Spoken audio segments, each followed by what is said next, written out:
S'il y a un accident de plongée, un accident de décompression, on était dans un espace qui n'est pas autorisé par le code du sport, par la réglementation. Est-ce que tu peux expliquer un peu qu'est-ce que c'est qu'un accident de décompression? Oh, pourquoi si on... Qu'est-ce que ça veut dire la décompression?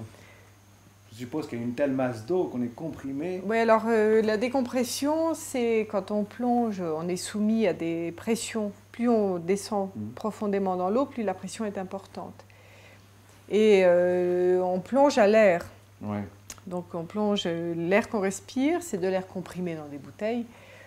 Et l'air atmosphérique est composé de à peu près 20% d'oxygène et 80% d'azote, qui est un gaz inerte, mais qui n'est pas nécessaire à l'organisme. C'est un gaz qu'on inhale et puis qu'on expire. On croyait que c'était le CO2 qu'on rejetait. On rejette du CO2, ouais, mais aussi de l'azote, qui est un gaz inerte. Et cet azote, quand on descend très profond, enfin même à 10 mètres, 20 mètres, 30 mètres, 40 mètres, eh bien, du fait de l'augmentation de la pression sous l'eau, eh bien, on assimile beaucoup plus d'azote. Voilà, une quantité plus importante d'azote, puisqu'on inspire, on inhale de l'air comprimé.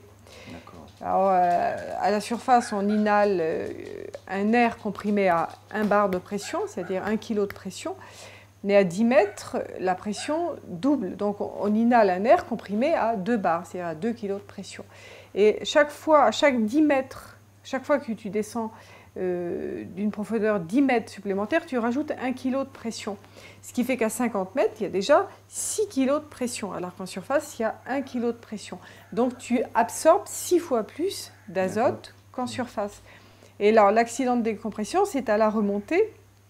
Si tu restes longtemps au fond, alors pour éliminer l'azote, on l'élimine par l'expiration. Donc si tu remontes trop vite, et si tu ne fais pas de ce qu'on appelle des paliers de décompression, tu n'as pas le temps d'éliminer cet azote qui, bien, ne s'éliminant pas, il va former ce qu'on appelle des bulles pathogènes, des bulles qui risquent, mais ça c'est qui vont provoquer ce qu'on appelle un accident de décompression, une maladie de décompression.